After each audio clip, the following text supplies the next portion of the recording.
The views expressed and the opinions given by the individual host, guest, random reptoid, or chupacabra may not necessarily reflect those of AM 950 Radio, its affiliates, or its sponsors.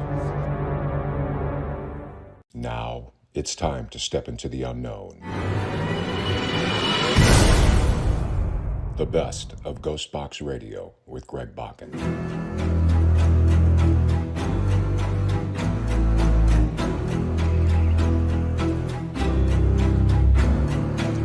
This is the best of GhostBox Radio with Greg Bakun on AM 950. Tonight we're going to play parts of interviews from 3 different guests. We've had some amazing people appear on the show, and we think that they should be heard from again. Enjoy the show. Tonight we are talking to the great-great-grandson of H.H. Holmes, Jeff Mudgett. We're talking about a lot of interesting stuff tonight. Feel free to call in 952-946-6205, 952-946-6205, or you can leave a comment if you're watching us on Facebook or LinkedIn or YouTube. Just put a comment in if you have a question for Jeff. Just a little bit of kind of backpedaling here a little bit. Just the Dear Boss letter that we're talking about here, which I believed is written by Jack the Ripper. It was a letter written in red ink, was 2 pages long, contained several spelling and punctuation errors. The overall motivation of the author was evidently to mock investigative efforts to allude to future murders. And it was sent to the Central News Agency of London on the 25th of September, 1888. So, Jeff, you had mentioned that people had come to you who believe that that letter could possibly have been written by your great-great-grandfather, H.H. Holmes. Yeah, and when as you realize, Jack the Ripper is the true crime mystery of maybe of all time, and the phrase is known by billions around the world. And whenever there's a new movie or a new book, it seems they all do really well. But anyway, so they came to me with this material. They wanted to share this and wanted me to help each other, and they had some experts, handwriting experts, come back with conclusions, opinions about how similar the handwriting was between Holmes and the Dear Boss letter. Wow. Which you characterized excellently, and but it had always had this strange little tint to it about how it had been a journalistic hoax, possibly never the writing of the actual killer. And so it had we had some hurdles to get over, but having practiced that type of law, I knew that the Supreme Court had just come up with a killer decision about handwriting comparisons, expert opinions, and what was required before something like that would actually be determined a fact.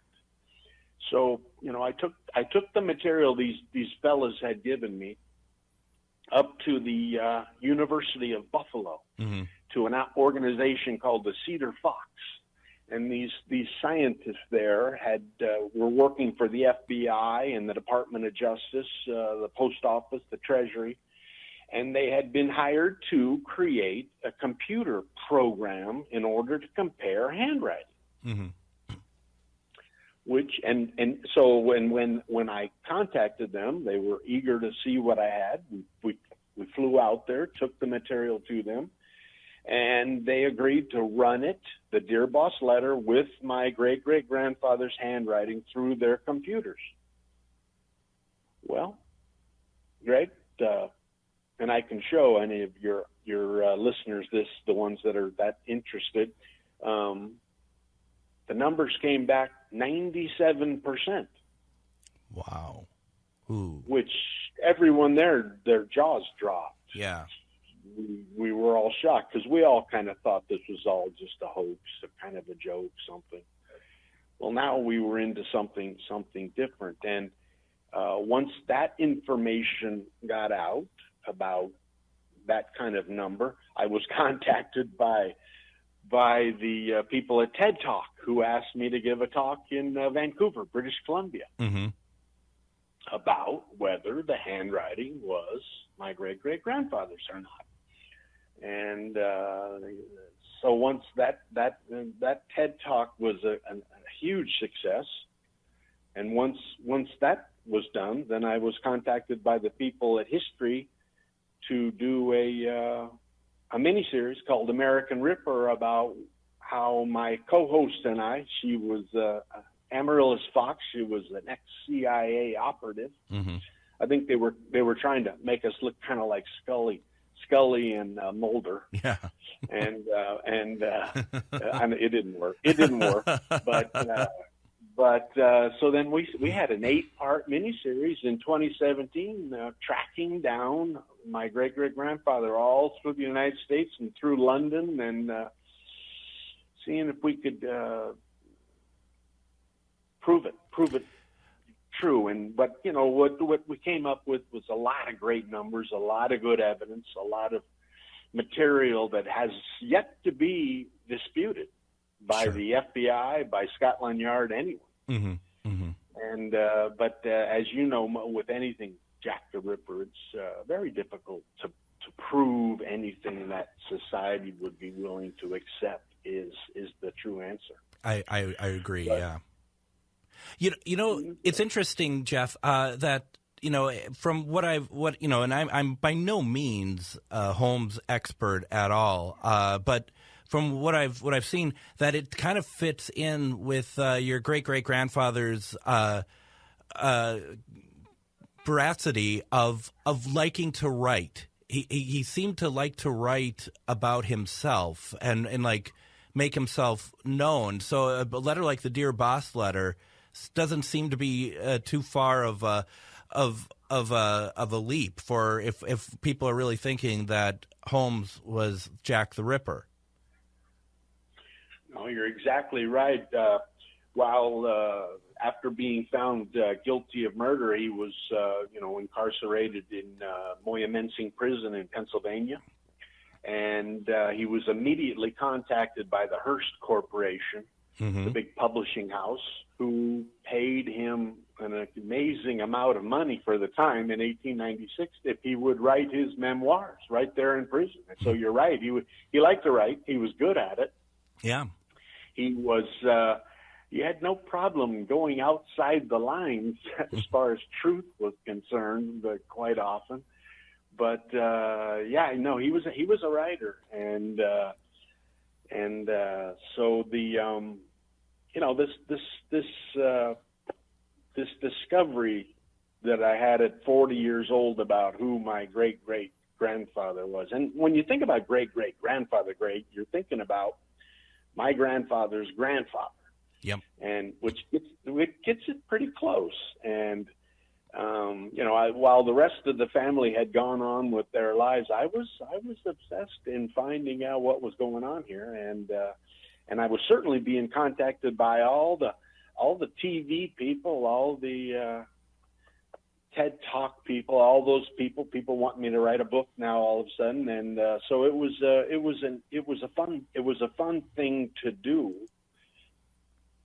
But as I write about in the book, Greg, and this is more to your subject matter, mm-hmm.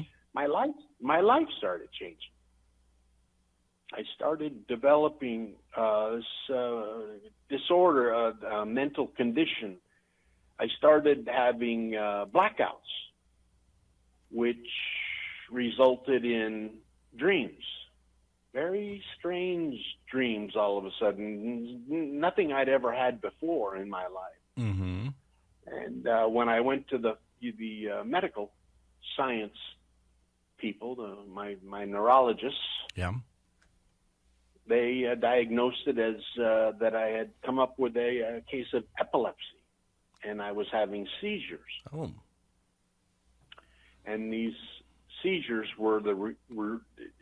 had the result of me losing track of where I was for a period of time and having these dreams which continually began to be visits from you-know-who. And I started having visions and voices and secrets about the real story. and which the doctors all told me, Greg, were normal for epilepsy. They were normal for seizures. That's what happens in those things. They can also be violent. You can also, actually, people die from grand mal seizures. And, so that was a big change to my life. So I started thinking about the paranormal. I started thinking about the supernatural. I started thinking about ghosts, which I'd never done before. And falling back on, what the rationalization that the physicians had given me. But we kept our investigation up, but I just kept struggling with that condition that had suddenly emerged. And perhaps the ultimate experience and my first true encounter, if I could give that as my opinion. As you know, it's very difficult. Has anyone ever proven they've seen a ghost so that to the where everyone would believe, right? I mean, that's what it always comes down to, right? That we know what our situations, we know what our experiences are. It doesn't mean that everyone's going to believe what we're saying. Yeah.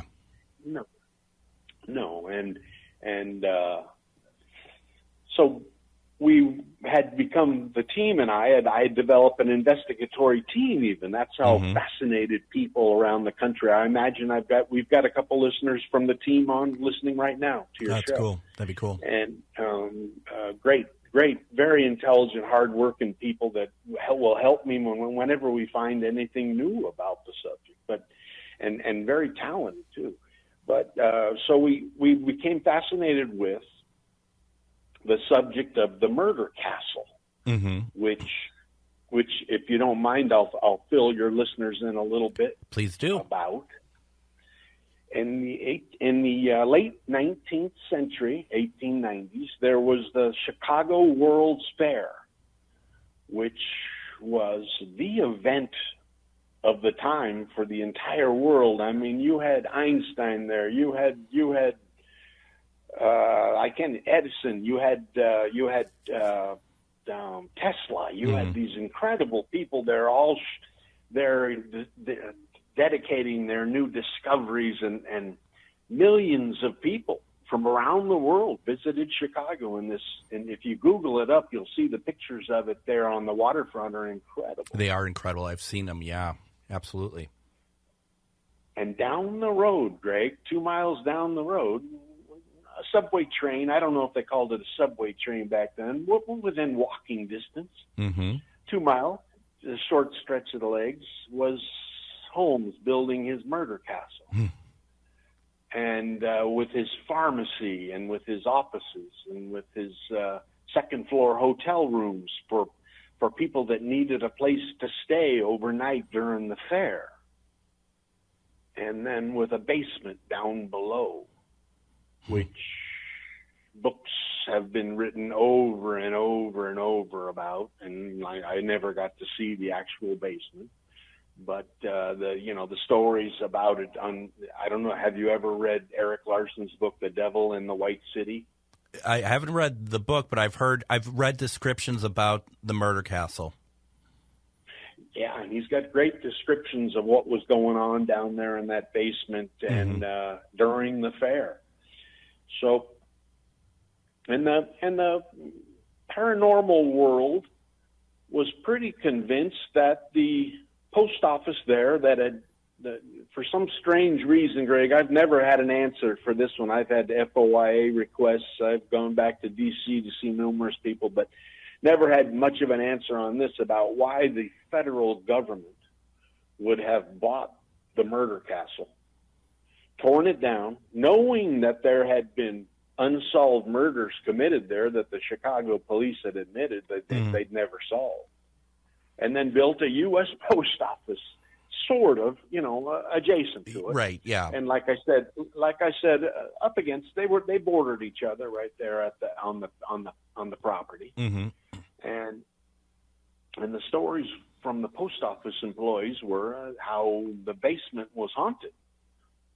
Well, that stuff was fascinating me all of a sudden. Mm-hmm. And I write about it in the book, about that first visit into the post office, getting permission to go down into that basement to see what we could find. You are listening to the best of GhostBox Radio with Greg Bakun. Remember, you can hear full past episodes, see upcoming events, and order books of the authors we have on the show by going to ghostboxradio.com. Don't forget to like us over on Facebook, look us up at GhostBox Radio with Greg Bakun, and finally, please consider supporting me on Patreon. We have a special, unique audio content that you'll not find anywhere else, plus special episodes. On Patreon, you can find me as GhostBox Radio with Greg Bakun. We'll be back with another guest after the break. You're listening to GhostBox Radio on AM 950.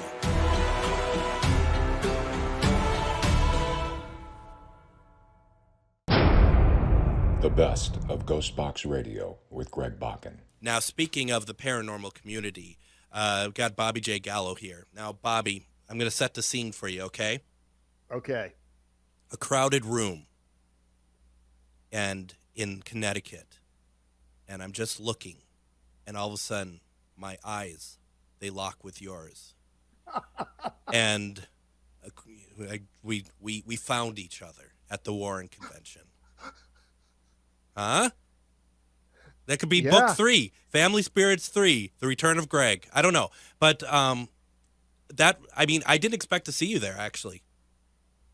It was, and I'm going to tell you, that was an unbelievable experience. And, some mutual friends of ours with the talk show were right next to us. Yes. During the convention. And my wife and I were not prepared for what was going to happen. We got a booth at this convention. It was the first one. Yep. And we figured, let's bring the books and see if we could sell a few copies. As soon as the doors opened, our booth was flooded with people who knew who we were, who watched our web series. There was literally a line of people. And this live broadcast, which was right next to us, mm-hmm. They couldn't believe it. They didn't know who we were. And they watched this phenomenon happen. We literally sold out of every single book during that convention, including my dog-eared copy that I didn't want to part with. We sold everything. We sold the table. And my wife and I were totally shocked. We weren't prepared for it, but it did, it was, we've developed this following over the years, but sometimes you really don't know how big it is until something like that. And even just recently at a Turkey Hill, which is like a 7-Eleven type of thing out here in Pennsylvania, I walked in and one of the associates at the counter knew who I was and recognized me. So that's some things you're not prepared for. No, absolutely. And I remember that they're trying to buy the clothes off your back. I mean, that was ridiculous. I mean, it was just like, I don't know if I want all of that, but hey, whatever. And it's funny because we were able to catch up, and then the folks at the radio show, Mr. David Taylor and Christy Grissom. I mean, we became really good friends after that. That awesome people. Was really incredible. It's one of those great. We all went out for dinner that night. And I don't think I laughed so hard in my life. We had such a great time. We had a blast. We really did. Yep. I remember a couple of years ago, I was getting a haircut at the really fine establishment known as Great Clips. And you shouldn't be surprised if you see me, right? I was like, that's Great Clips. They're actually really good over there. I've been going there for years, but I had this stylist, and she was just kind of staring at me, and they're like fumbling around. She has shears, and she's fumbling around with them, and I'm like, are you okay?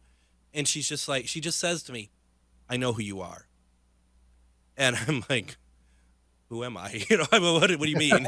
And she's just like, I follow you on Facebook. I listen to your show.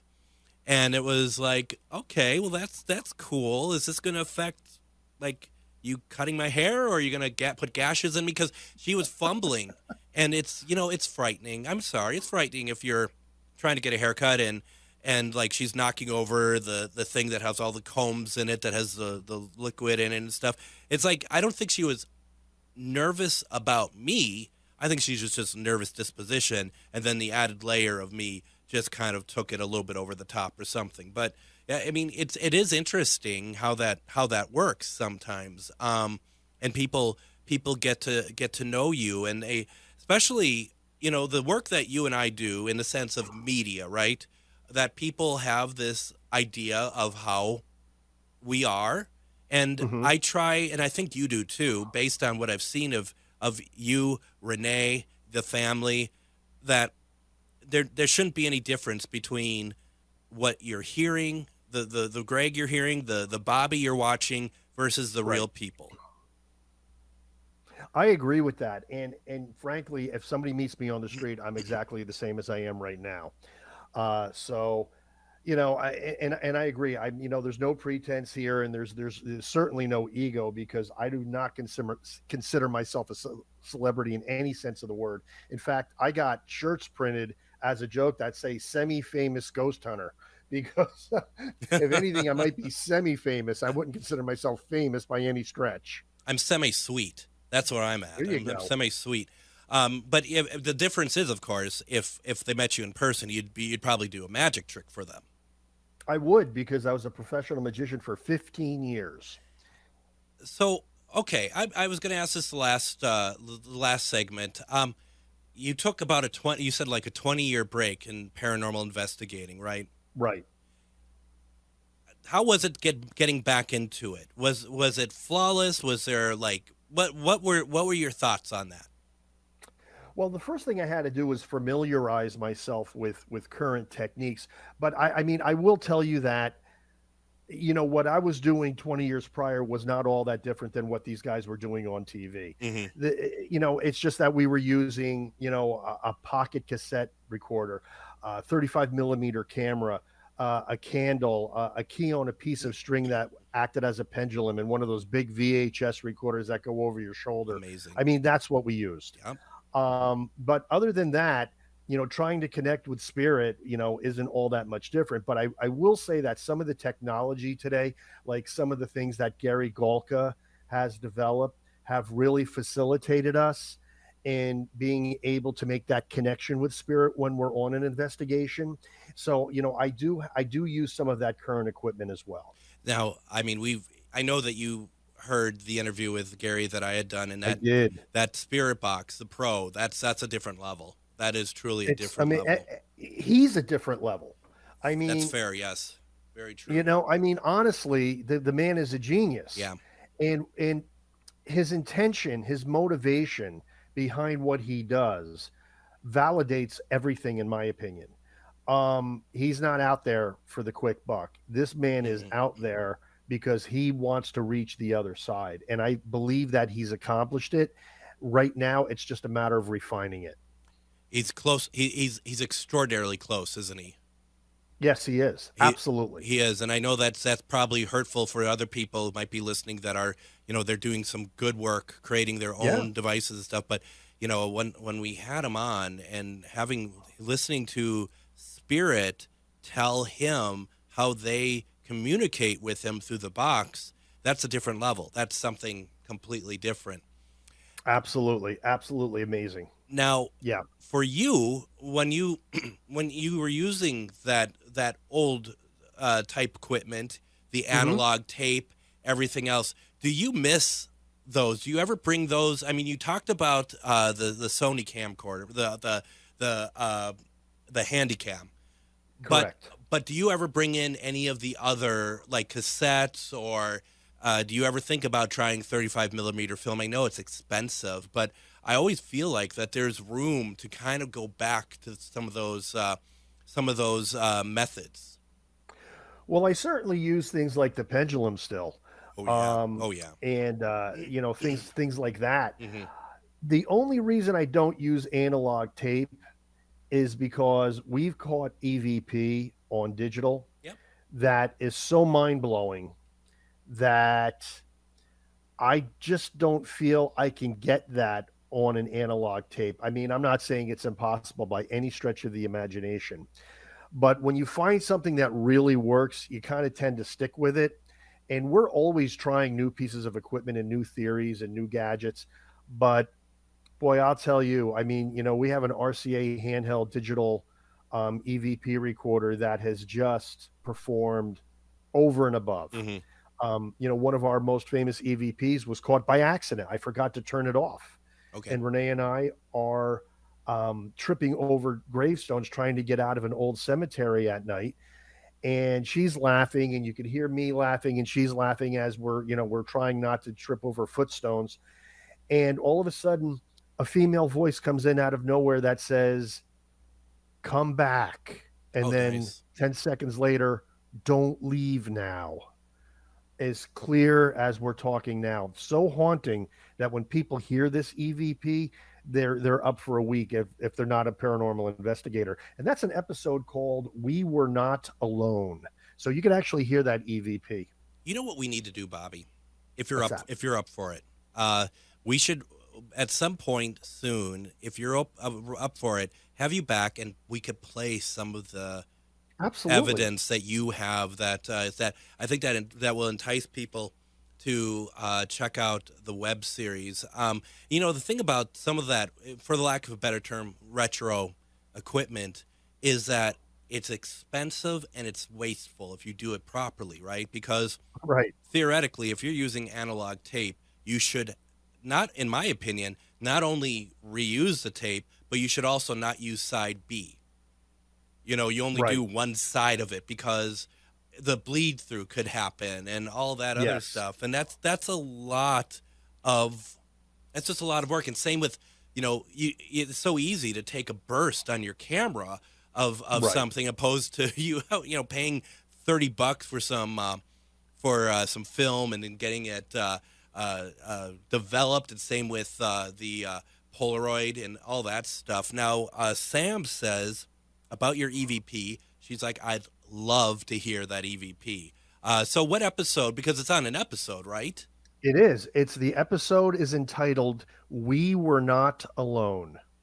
And you can go to ghosthunter.ws. You'll see a link for our web series right there. Right now we have our whole web series on a platform called Odyssey, which we really love. And if you go to "We Were Not Alone," not only will you hear the EVP, but I play it several times, and I even amplify it through Audacity, so it's crystal clear. It is haunting. So that's the one. Yeah, don't wait for us to have Bobby back on. Go check out the web series. Now, Bobby, do I have this right here? You do. Okay. So, folks, this is where you need to go, ghosthunter.ws to check out the episodes. As we talk, I think we talked about this one of the last times that we spoke, because I had done a web series, and I had, you've done 80, I've done 4 episodes, so we're pretty close in terms of how many that we've each have done. How long does it take you to do post-production on that? I mean, just your thoughts on like how do you want to actually, creating it and to have the look that you want it to have? It's a really great question, because what I want a lot of people to know is that we edit out so much footage. And, I would, because I try to get the episodes down to about 20 minutes, because I just, even though I want people to see the process and I want people to feel like they're really investigating with us, you still don't want to have 2 hours of dead time, pun intended. You want to have a little bit of process, but then you want to get to the meat and potatoes where we actually get the communication. So I would say that it probably takes me about a week to do an episode, and that's even including. Now I try not to put a lot of music in the early days. I kind of did, but I've backed off on that a lot. But I do like to have a little bit of atmospheric music sometimes, just to bring people in. And, of course, we have, really great titling, if I do say so myself. But most of the video proper is really going to bring you in where you're going to feel like you are standing right with us in the investigation. Yeah. And once again, and I say this over and over and over, everything you see is real. When you see evidence, it's real. If you go to the episode called The Hidden Grave of Thomas Sprott, you will see our most famous piece of evidence, which is a full body apparition. And you will not only see the apparition, but you're going to see how it was caught. My oldest daughter with an IR camera, infrared, taking shots and seeing this thing actually form next to me, and the entire time freaking out, saying, Dad, you got to see this. And I'm trying to be Mr. Professional saying, no, honey, we'll do evidence review later. She's like, no, you got to see this now. And you'll see a cloud form in front of Renee, sucking energy out of her EVP recorder, getting larger and larger until it's standing right next to me with a cloak, a collar, absolutely stunning.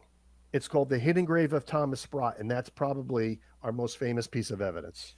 And once again, and we'll go over this a couple times, but you go to ghosthunter.ws to see all the episodes there, and don't just stop at the ones he's talking about. Give them all a watch. You are listening to the best of GhostBox Radio with Greg Bakun. Remember, you can hear full past episodes, see upcoming events, and order books of the authors we have on the show by going to ghostboxradio.com. Don't forget to like us over on Facebook, look us up at GhostBox Radio with Greg Bakun, and finally, please consider supporting me on Patreon. We have a special, unique audio content that you'll not find anywhere else, plus special episodes. On Patreon, you can find me as GhostBox Radio with Greg Bakun. We'll be back with another guest after the break. You're listening to GhostBox Radio on AM 950.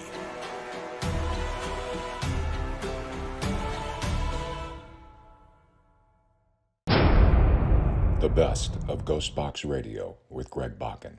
We have MK Davis with us, and he's been doing a lot of work on the Patterson Gimlin film, the famous Bigfoot film that was shot in 1967. Also, like we said last segment, you had mentioned that Todd Gatewood was helping you, came to some conclusions.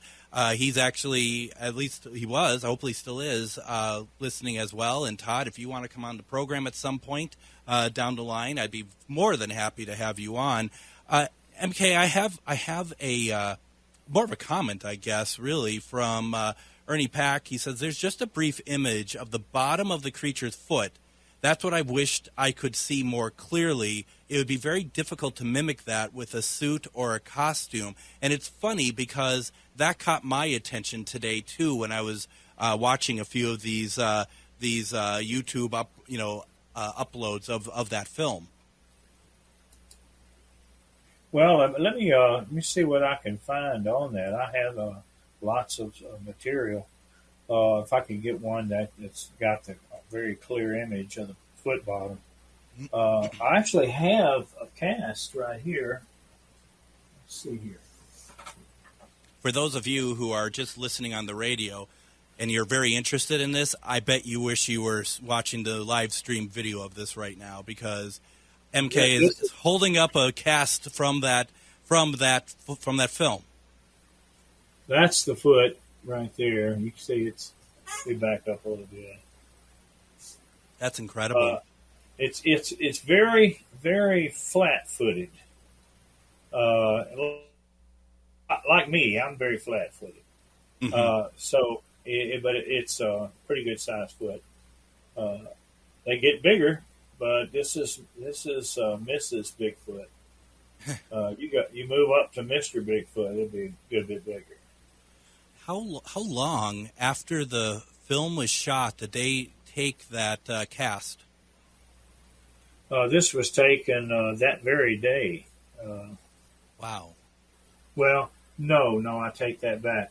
It could have been taken. Patterson took a couple, but later on, Robert Titmus went back in there and took some more.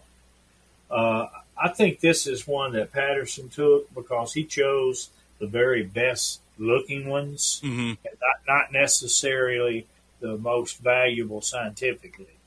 Okay. The ones with the flexion, at the bottom of the foot, bending and moving, even though they weren't as aesthetic, they were still they didn't look as good as this one. Yeah. So they picked those up later. Some other people that came in there and did that.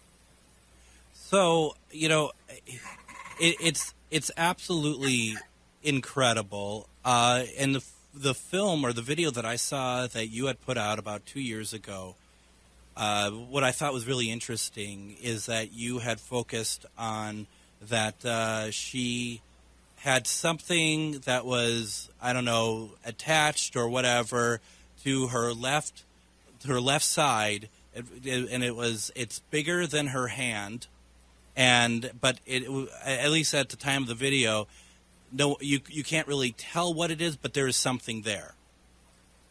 Yeah. I found it in 4 places in the film.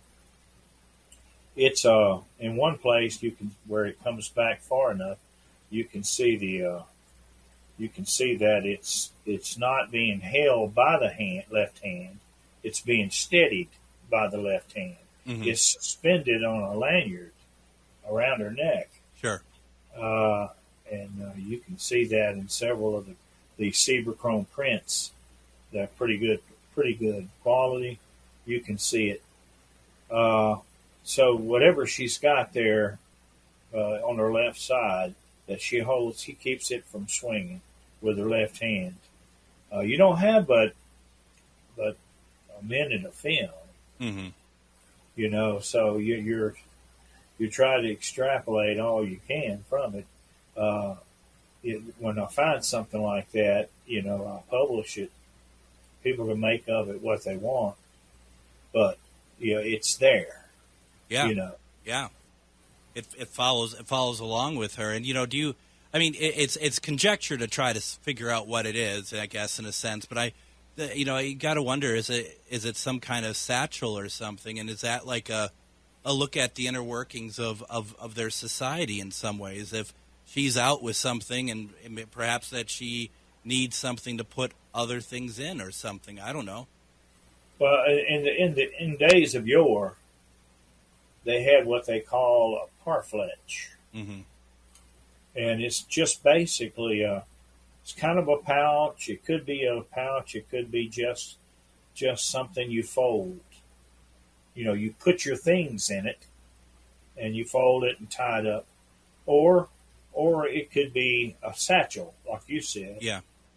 Still a parfletch. Mm-hmm. It's for your things, which whatever she had was fairly heavy because the way it swung, on the left side in relation to her steps. Mm-hmm. And she was constantly having to correct it and hold it.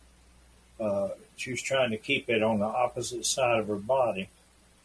So whatever she had, she must have considered it to be something of value. It's so interesting. What was the what was the reaction to the film when it was seen by the public in 1967?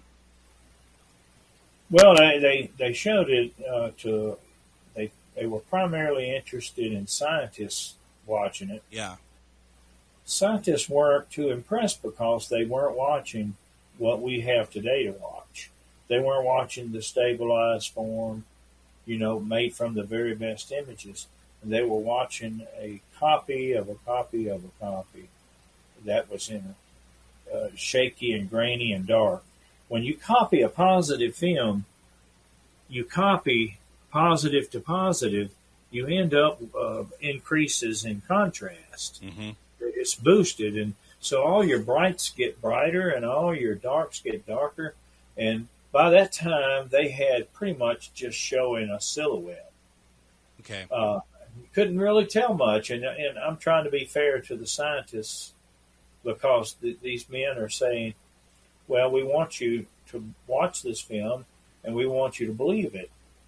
but it was just a silhouette. You can look behind me, and that's what was on the master. See on the wall behind me? Yep. Yeah, that's a long ways from a silhouette. So, I said at the beginning of my inquiry, I said that that there has to be a better version of the film, because you can't get a good frame from a bad film. And all I'd ever seen was the shaky, grainy, dark.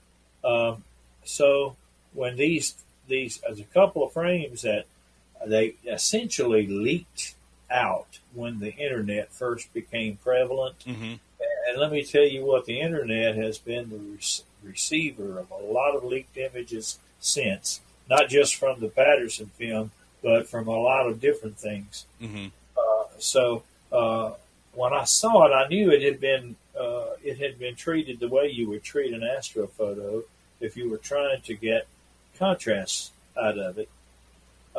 So that's what intrigued me, was that someone was working on this really great frame to try to make it better.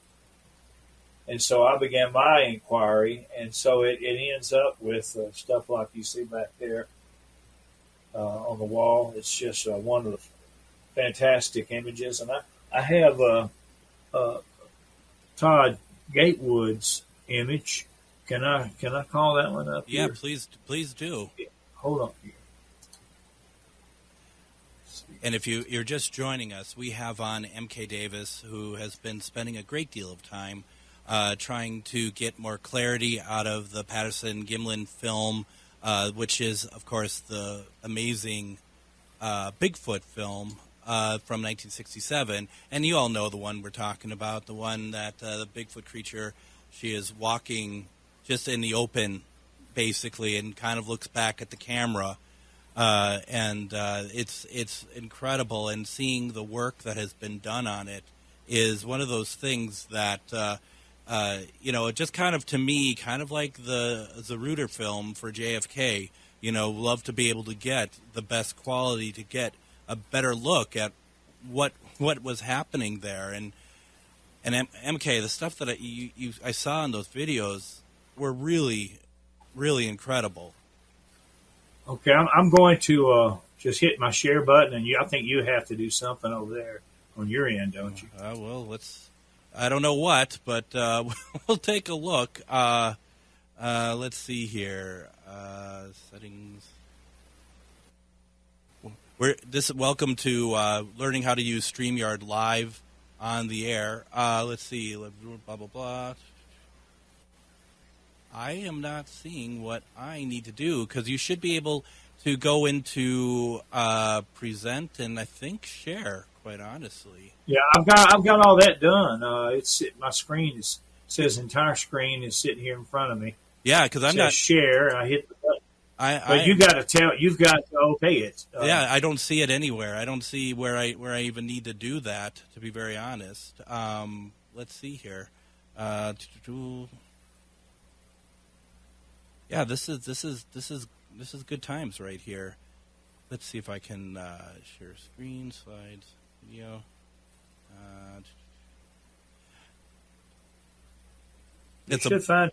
You should be down here on the menu down there. Yeah, on the menu I have present, and then share screen. That's for my own sharing of the screen, which I am unable. That I don't have anything to share. I'm looking in settings.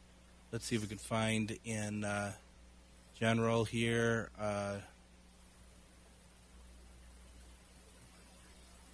Yeah, unfortunately, I'm not seeing what I need to do on here, and I apologize for that.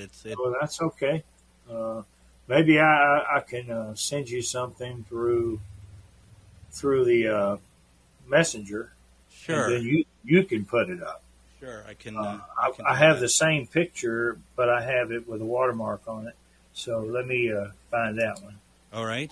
So what we're doing, I mean, and that's the fun thing about this, folks, is that we're able to take a look at some of these amazing imageries. And once again, for those of you who are listening on the radio, this is where you'll want to go seek out. Go to GhostBox Radio with Greg Bakun on Facebook.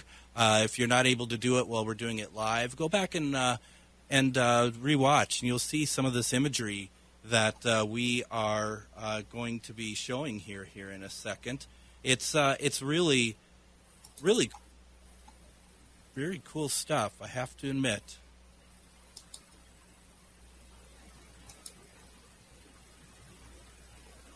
And okay, I got that. I got the watermark. Okay. All right. Here we go. All right. And it'll take me a second because I need to send it to a different computer, because it's never easy, MK Davis. It's never easy just to send it to where I'm at. Okay. Oh yeah. Look at, holy cow. That's. Now, wait till you get at that up full screen, then you'll almost choke. Yeah. I mean, it's so good. I'm going to take a quick. I'm going to send it to my station computer right now. It's going to take me just a second here, as